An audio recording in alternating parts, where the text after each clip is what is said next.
All right, big time guest alert today on the Diamond Envy podcast. Kelli Braitsch, 2000 national champion, All American, and oh, by the way, no big deal. She's just a big OU softball fan today as well. So we welcome Kelli to the show. Kelli, thank you so much for doing this. How are things with you? Good to catch up with you. Well, thank you for having me, Mr. Tyler. Things are wonderful. Had a wonderful weekend last week in Palm Springs. Yeah, that looked like a lot of fun, especially when OU goes 5-0 over the weekend. How was Palm Springs? How was the Mary Nutter Classic? Was that the first time you've ever been to that event before? Just kind of take us through what that looks like out there on the West Coast, if you could. Well, we try to see as many games here in Oklahoma as we can, but we decided, my wife and I thought we'd go out there and make a little vacation of it. We took a little bit of the Oklahoma weather with us at first because when we originally planned to go out there, we planned to stay up in the mountains and kind of make it, get all the mountain views, come down, see the palm trees and get the whole thing. When we arrived, there was already a foot of snow up on the mountains, and a lot of the locals told us it just keeps coming down the mountain. So we had to scrap the mountain stay. We stayed in Palm Springs, but it was our first adventure out there. We met tons of people. Met the Myers from Montana that drove all the way down. Their kiddo, 14, and plays softball. We literally just stayed in a line. Met some people from Corona. Met some people all the way from Lawton, and they came out for the Mary Nutter. They said, man, it's a big tournament. It's a great, you see tons of, top, I think almost everybody, the top 15 was out there for a little bit. So it was great, a great experience. We got out there early and got to see front row spots, and, I could chat with Coach Gasso and DJ and JT, and then, former Lombardi and Coach Walton. So it was a great trip for all my old school coaches and my current coaches. Yeah. So. I've heard some really good reviews about just fans going to that tournament. Terry Price, who does our stat of the week here, he was out there last weekend. He said, I would absolutely go back to that. So did you have the same review that that's something that you would do again in the future? Oh, absolutely. In fact, I actually had lunch with him and his wife and his family. Funny that, we have to go all the way to Palm Springs to meet some of these guys, but, at home games, it's so crazy and crowded. So, actually, it was, I guess, according to the people that have been there before, I guess it was functioned a little bit smoother and stuff like that. The weather was a little crazy. First 3 days was kind of rainy, cool, but for us, it wasn't bad. For that misty rain's annoying when you play in it, but it was great weather overall. And then of course on Sunday, brought out everyone, since it was I think it was like 55, 60 when we played UCLA. But man, they did a great job. They had really good food, may I add. When you go out there, they had good food for concession food. I get that, but it ran real smooth. It was real nice. Not how I remember some of the old 2000 days. Things seemed a little bit more congested, but in fact, we're already thinking about going back again. Talked to all the people that went out there with us, and we're like, hey, let's meet back here. I even met some UCLA fans that were like, we'll come back and sit with you guys next year. I was like, cool, let's make it a date. So. Well, that's a great segue to what I wanted to ask next. I'm just curious how you feel when you go out to a tournament like that. And you don't have to go out to Palm Springs, I'm sure, for you to feel this. You can feel it in OKC. You can probably feel it in Norman. But how do you feel when you see thousands of people? It's 9 a.m. local start time out there, and the gates are already packed at 8 a.m. OU walks in, and there's kids, there's people just screaming like they're a bunch of rock stars walking in. Like, as someone who got this thing really going with this program, how does it make you feel when you see like just what kind of a show that OU softball is right now, and really just kind of the sport in its entirety at this point?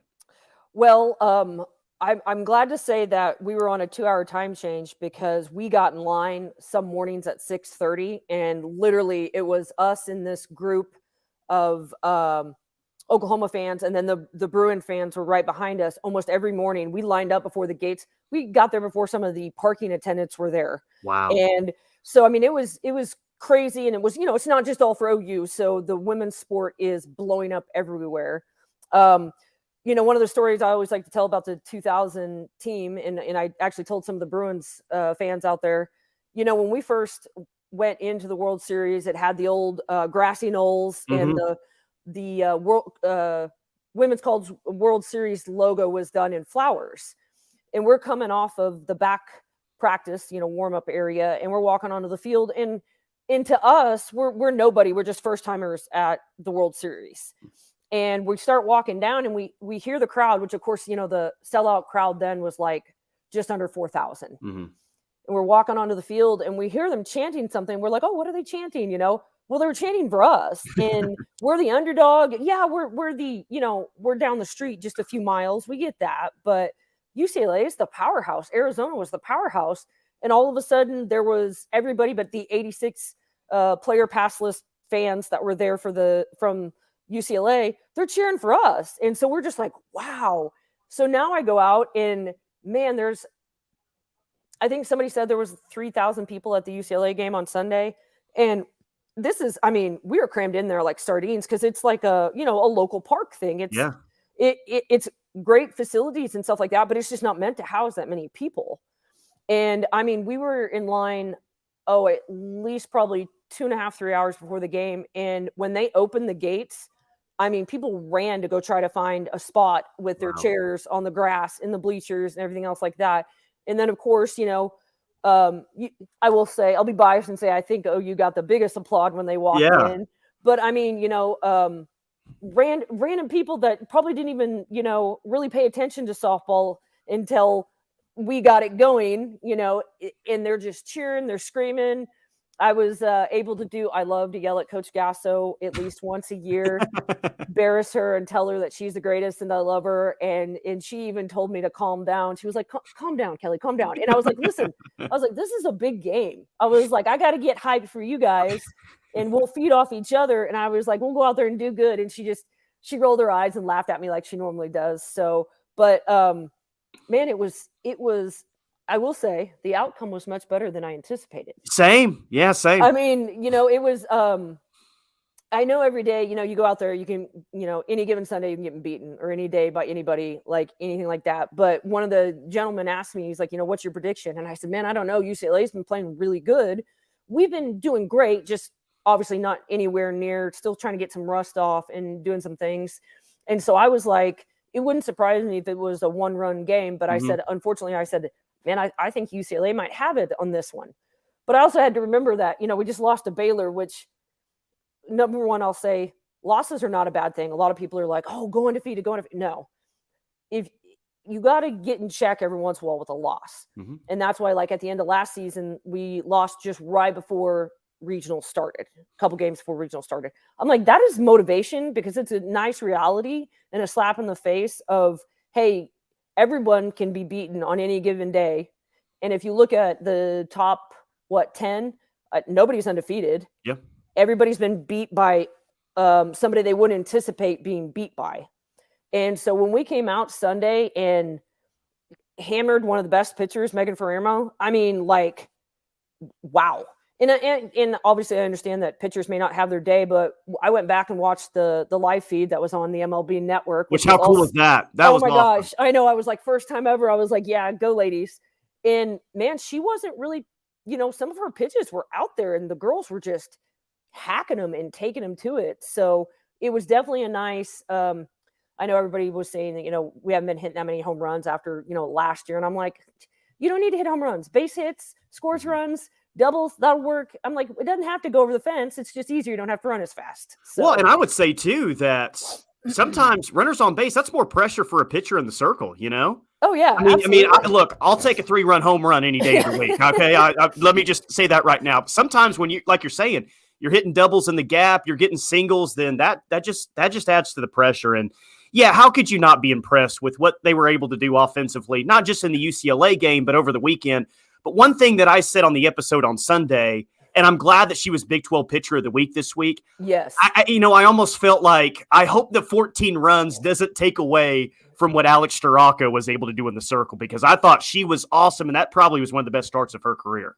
I would absolutely agree with that. And I did assume Coach was going to start her just because UCLA, they played each other so much last year. It seemed like that they would probably throw somebody that hasn't seen them in a minute. And man, she owned it. She was on her game, and she was had a lot of energy. You could tell. I mean, she's a fifth year or super senior, whatever they call them. So I know games like that don't really make her that nervous. But man, she owned it. She pitched a great game. I'm curious. I love that you as a fan, you're pretty much like you were as a player. You're loud, you're getting everybody going, like you haven't lost that, and I think that's great. You've watched enough of this team and enough of this program. Who is like you on this year's OU softball team in terms of the things that I was just saying? They don't have to be a shortstop or an infielder, but I'm just curious who that is. Oh no, Jada Coleman for sure. Yeah. In fact, I talked to her uncle, who you can hear on Uncle Mike. Yeah, Uncle Mike. I wasn't sure if it was her dad or her, and I went up and introduced myself with Jimmy Poppy, Coach's husband, and I just said hello, and I said, hey, I said, I love watching which I said daughter, but he was like, oh, I'm uncle. I said, I love watching your niece play because she's got the crazy energy that I had. Now, I did tell him that Coach Gasso used to hone mine down a little bit more than hers, but that's also the day and age that we play at. We can do that and be a little bit more boisterous, but she is as nutty and as crazy as I do, and I love watching her. Obviously, former shortstop, thrown in the outfield. So, and I love that because, of course, I started in right field. I didn't move in to the infield until about halfway through my first year, and we had the injuries and the changeups and everything. And I love that she's a former shortstop. I love that she makes those awesome catches over the fence. So she's definitely one of probably the most like me. And then I would say the other one would be Brito. Yeah. She's got a lot of the intensity, doesn't probably yell as loud as I do, but she gets there. She's close. So them two are probably the closest to me, which awkwardly, once again, they're both shortstops at one time. So I'll throw out an honorable mention because we pick a favorite player every year on the podcast. Riley Boone is the favorite player this year. Yeah, I think she can qualify as that too. Yes, and man, she's got she's an Oklahoma kid. I should be biased to my Oklahoma kids and lefties. Man, we have the similar game intensity face. Like I had my fun and was crazy, but when I honed in, I would definitely say Riley Boone too. So it's a great win. And I still kind of feel like as a fan base, we're still on that high from Sunday because I think most people thought like it's like, oh, okay, well, I think OU might win this game, but it's going to be tight. It's going to be a 1-0, 2-1. It's going to be a tight softball game. But the game was over going in the bottom of the second inning. I mean, it was 6-0, and OU's hitting home runs, but those are moonshots that they're hitting. Yeah. So we're still on that high, but we all know around here, this season is far from being over. They didn't win the national championship in Palm Springs. No. So, Kelly, like, what's the challenge now? Like, how do you move forward after that big win against a really good UCLA softball team? How do you refocus, come back home this weekend, and maybe the challenge is to play that way consistently now, but what do you think the challenge is after that big win? Well, of course, this isn't Coach's first rodeo. She's going to tell them.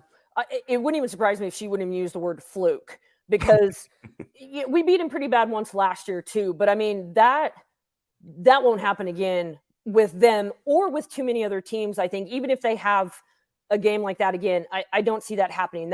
That's a rare occasion. I would assume that Coach is just like, hey, that was one and done, like she does with anything. That game doesn't matter. It was last week. Yeah. Now we have this, and she'll know not to have, get them prepared mentally and not take anybody lightly because once again, anybody can beat you on any given day. You just got to have the right things. And I think they'll go into this weekend and Coach will keep them humble. As my mother, Judy Braitsch, used to say, you got to eat your humble pie. And that's one of the things she really loved about Coach. Coach would, bring you back down to your level. Even if you were up here for a little bit, she'll be like, remember Baylor a couple weeks ago? Or do you remember, whoever in the past that we've lost to? And so I think she'll do what she does the best and she'll keep them, floating a little bit. You got to give them a little bit of that ego boost, but also keep them contained. And I assume we'll go into this weekend. We'll probably have some good games. We'll probably have some things. Of course, every game I know Coach Gassel will go in and be like, well, we did this great, but we still got to work on this. It's very, very early in the season. Like you said, almost none of this even matters. I mean, comes down to postseason, we go 0-0 again. So what we did previously won't matter no matter what, whether it's this year, year before, or earlier in this season. Well, you got an SEC opponent coming into town this weekend, and you're about to have a whole lot more SEC opponents coming into town in the coming years. I'm curious your thoughts on OU going to the SEC, because as we've laid out multiple times on this podcast, the power has seemingly shifted in the sport to the Southeast, which 20 years ago, I wonder if that was a thought that was ever going to happen, ever in college softball. Just what are your thoughts overall about the move to the SEC? How OU thinks going to fare? Is it a positive or a negative? What do you think? Well, just this year, if I looked at just SEC teams and us in Texas going in, man, it's 50-50 because, Florida went in. Florida did not have a good weekend this weekend with obviously some good reasons. Their flight was delayed before they played UCLA. They literally got off the flight, changed clothes, went and played some ball. Their best player was sick. So I definitely, don't take Florida's weekend as what's coming. But, man, everybody's kind of, they beat up each other bad. But then again, the last couple of years in Big 12, so is the Big 12. Sure. Pac-12, the last year, I'd never seen so many random teams up there. Arizona was like 4, ASU, but then they all had kind of the same record. So they just beat each other up. So I assume going into the SEC, we're going to just beat each other up. Everyone's going to beat everyone. You're never going to know who's really going to be like the dominant powerhouse. And I see a lot of, just above 500s for everyone. Because, you got obviously Florida's a powerhouse. Georgia's been up and down for years. Arkansas has been taking it to them. Yeah, they have. Deifel played for, Berkeley back in the day when we played. We played against each other. And she's been taking it to them. And Kentucky's obviously been up and down. So you got a lot of teams over there that, man, it's all going to be great games. I'm wondering how they're going to do the schedule. I know they're going to probably drop back to only playing 2 games. I know they won't play everybody because it's way too big. But I'm excited because you're going to see a ton of really good softball being played. I'm a little nervous about what's going to happen in the Pac-12 since obviously USC, which obviously doesn't have a softball team, but UCLA is going to swing over to the Big Ten. That'll be an interesting change for the Big Ten. With them, I assume they'll dominate over there pretty well. But, man, there's a lot of good softball coming from coast to coast. It's, back when we played, it was UCLA, Arizona. They didn't even respect the Midwest kids. Yeah. So when I see some of these kids coming, I think I saw somebody from UCLA from Georgia. I was like, I love the fact that these powerhouses on the West Coast are starting to be like, oh, we got to recruit everywhere now because they're good everywhere. Everybody, you can play, you can travel, you can play all on, the California coast or the West Coast where the weather's beautiful 24/7. Whereas, we were indoors freezing, breaking bats here in the Midwest because it was cold. So I love that everybody's recruiting from everywhere. Doesn't matter who you are, where you are, whatever. And we're going to come into this SEC. And I'm stoked for it for football too. Yeah. But for softball, this is going to be every game's going to be competition hardcore. Yeah, and you're going to have a new stadium to open up the SEC with, which is just crazy. And yeah, LSU, Alabama, just so many of those programs have been just dumping money into softball, which is awesome. Yes. But the SEC they look like the best conference in the country for sure. Hey, I asked you a similar question about just how do you feel when you go out to Palm Springs and just see the attention that softball has. I know you like to go out to OKC when they're playing games and certainly the Women's College World Series as well. But like, what kind of pride do you get being in OKC, you on the team that won the first national championship and sitting there and just seeing the level that this program is now? Like, what pride do you get from that as a former player to see where this program is at now and the fact that it's kind of leading the charge in this sport? It's awesome being a, Broken Arrow kid and just going down the street and what's even more awesome is people still recognize us. That's what I love. That's cool. I signed an autograph this weekend for a 14-year-old. She wasn't even born when I played, but she told me, I know Oklahoma history for softball, and I know you. And I of course, chuckled, and I was very flattered. It was awesome. That does not happen that often anymore. Usually I'm sitting on front row with Jimmy and some of the 13 girls, some of the 16 and 17 girls. And they're like, oh, she must be part of this too. So, but to see how much Oklahoma City has expanded, and I mean, I even give credit obviously to OSU. They have been kicking butt. So you have the entire state of Oklahoma represented at the World Series. And man, and all the games are on TV. You got it on Flow, you got it on ESPN, you've got it on MLB Network. Like it's amazing, simply amazing. The fact that, we did something 23 years ago. God, that hurts to say. We did something 23 years ago and people started taking notice more locally than they did West Coast. And man, it has just exploded. And I don't even know. I think the stadium holds 12,000 people now, something crazy. And they can sell it out every game. I mean, it is the support, and it's does so much for women's sports in general, but obviously for softball, you've got small town kids that I'll say didn't used to have the chance because they didn't have the opportunity to travel and do different things. You've got all these kids that have so many opportunities to go get an education, hopefully a free education if you get a full ride, and walk away from college with a degree. And now, as I was telling some of the girls, I was like, you guys have NIL deals.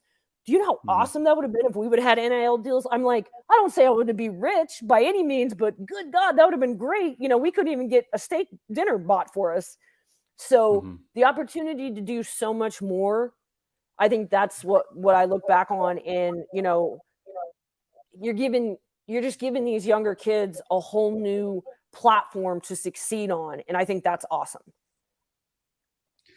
I got to thank Macy Turley for giving me your number so we could do this. I got to ask though, because she told me like, "Hey, do you realize I hosted Kelli on her recruiting visit? We played at Broken Arrow together.